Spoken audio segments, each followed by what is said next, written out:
Halo adik-adik, jumpa lagi bersama saya masih di sini di channel Kunci Jawaban. Pada video kali ini kita akan bahas buku Bu Petik jilid 4D untuk anak kelas 4. Temanya berjudul Berbagai Pekerjaan.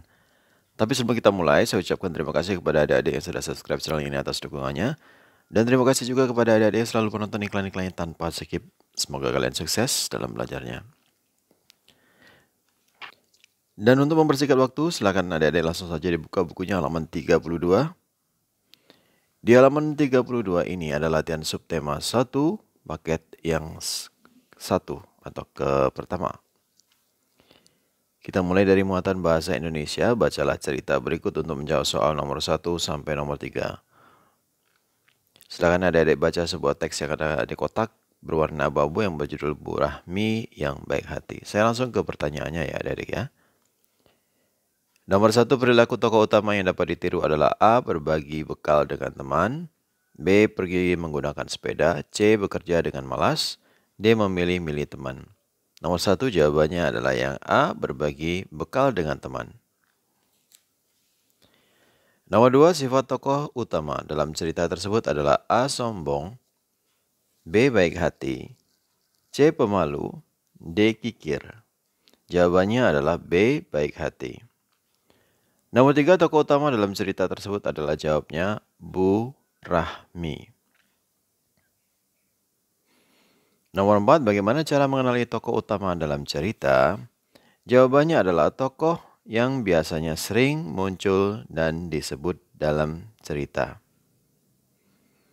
Yang sering muncul dan sering disebut di dalam cerita. Namanya sering disebut ya, adik-adik, itu maksudnya. Nomor 5, tulislah ulasan singkat Bu Rahma yang baik hati. Ulasannya adalah cerita tersebut mengisahkan tentang Bu Rahmi yang bersifat baik hati. Hal itu terlihat ketika ia menawarkan bekal makanannya kepada petani lain yang lupa membawa bekal. Kita lanjutkan ke muatan IPS adik-adik. Nomor 1, perhatikan gambar berikut. Ada anak-anak dan satu orang dewasa sedang membeli tiket.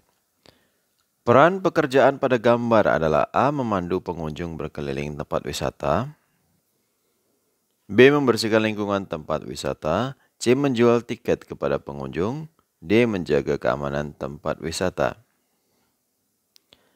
Nomor 2 jawabannya adalah yang C. Menjual tiket kepada pengunjung. Nomor 2, perhatikan gambar berikut.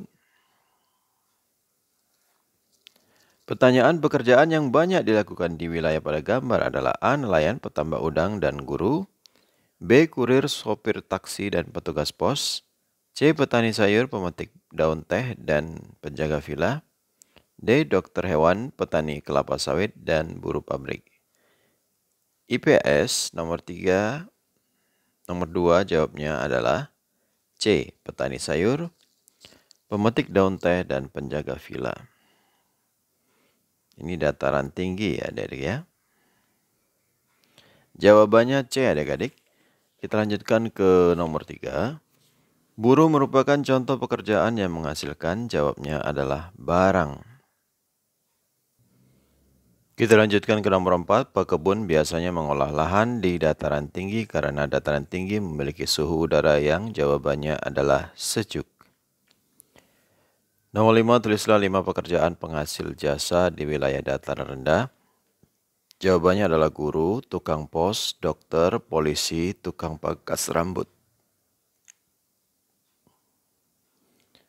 Lanjut ke IPA, ada gambar, perhatikan gambar berikut.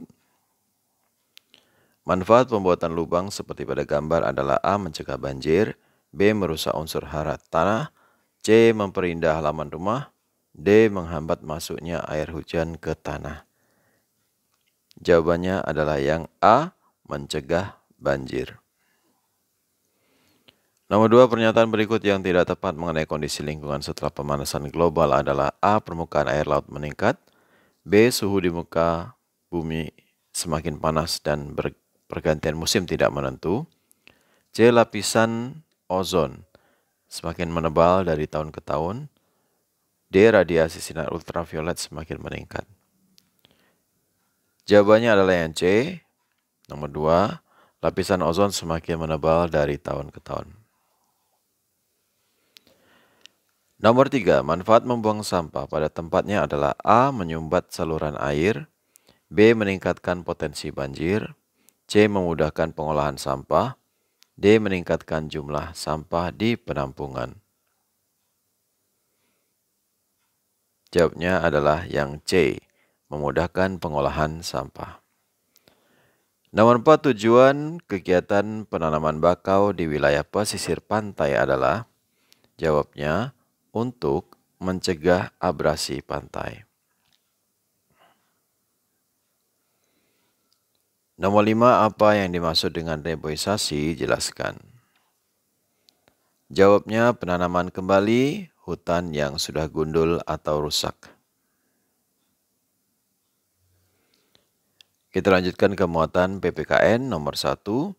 Contoh sikap toleran di lingkungan tempat tinggal adalah A. Melarang teman beribadah, B. Menegur anak tetangga yang bermain, C. Membeli pensil di warung tetangga yang berbeda agama, D. Membentuk kelompok belajar dengan teman sesuku. Nomor 1 jawabannya adalah yang C, yaitu membeli pensil di warung tetangga yang berbeda agama. Nomor 2, perhatikan tabel berikut. Ada nomor, tindakan, dan manfaat atau akibat. 1. Menjauhi teman yang berbeda suku. 2. Mengganti air di akuarium secara rutin. 3. Mengganggu kakak belajar. 4. Meminjamkan sapu kepada tetangga yang berbeda agama. Sedangkan manfaatnya adalah teman merasa sedih, ikan tumbuh sehat dan air kolam tetap bersih, kakak sulit untuk belajar, rukun dengan tetangga.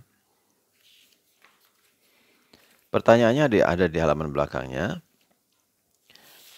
Pernyataan yang menunjukkan tindakan sesuai sila pertama Pancasila ditunjukkan oleh nomor. Jawabnya adalah yang D, yaitu nomor 4. Meminjamkan sapu kepada tetangga yang berbeda agama, rukun dengan tetangga. Nomor 3, siswa kelas 4 mengikuti ujian sekolah. Linda kesulitan menjawab soal ujian, akan tetapi Linda tidak mau menyontek karena ia tahu itu perbuatan tidak jujur. Sikap Linda sesuai dengan sila Pancasila yang berbunyi A. Ketuhanan yang Maha Esa, B. Kemanusiaan yang adil dan beradab, C. Persatuan Indonesia, D. Keadilan sosial bagi seluruh rakyat Indonesia. Nomor 3 jawabannya adalah yang A. Ketuhanan yang Maha Esa. Nomor 4, tulislah 2 contoh sikap saling menyayangi dan menghormati teman yang berbeda agama. Nomor 4 jawabnya adalah bermain dengan teman yang berbeda agama, berbagi makanan dengan teman yang berbeda agama. Jawabannya agak panjang, silakan di stop videonya dan dicatat jawabannya. Nomor 5, perhatikan gambar berikut. Aduh, di mana? Kak, robot-robotan aku mana ya? Aduh, di mana ya? Kakak tidak tahu, padahal ada di sini adik-adik tuh. Pertanyaannya mana tadi? Ini dia. A. Kakak menyembunyikan robot mainan. Adik, setujukah kamu dengan sikap kakak? Jelaskan alasanmu. Jawabannya pastinya tidak setuju karena hal itu dapat menyebabkan pertengkaran. B. Apa akibat dari perbuatan kakak? Jawabnya adalah akibatnya dapat merusak kerukunan. Muatan SPDP nomor 1, menggambar sesuai keinginan kita dinamakan juga menggambar sesuai A. Petunjuk, B. Buatan, D. C. Contoh, D. Kreasi. Nomor 1 jawabannya adalah D. Kreasi. Nomor 2, berikut yang tidak termasuk karya 3 dimensi adalah A. Bangunan, B. Lukisan, C. Patung, D. Vas bunga. Jawabannya adalah yang B. Lukisan. Nomor 3, berikut alat yang digunakan untuk mewarnai gambar adalah A. Gunting, B. Cat air, C. Penggaris, D. Buku gambar. Jawabannya adalah yang B. Cat air. Nomor 4, media yang digunakan untuk menggambar sketsa adalah buku gambar dan kertas gambar. Nomor 5, apa saja hal yang dikembangkan saat menggambar sesuai kreasi? Jawabannya adalah kreativitas dan imajinasi. Baiklah adik-adik, sampai di sini dulu perjumpaan kita pada video kali ini. Semoga video ini bermanfaat untuk kalian semua. Jangan lupa diulang-ulang pelajarannya agar kalian semakin paham. Bagi yang sudah subscribe, terima kasih banyak atas dukungannya. Bagi yang belum, silahkan di-subscribe. Jangan lupa di-like dan di-komen dengan sopan dan di-share kepada teman-temannya agar mereka juga terbantu dalam mengisi soal-soal yang ada di buku pemetik jilid 4D, tema berbagai pekerjaan. Mohon maaf dengan segala kekurangannya. Terima kasih dan sampai jumpa.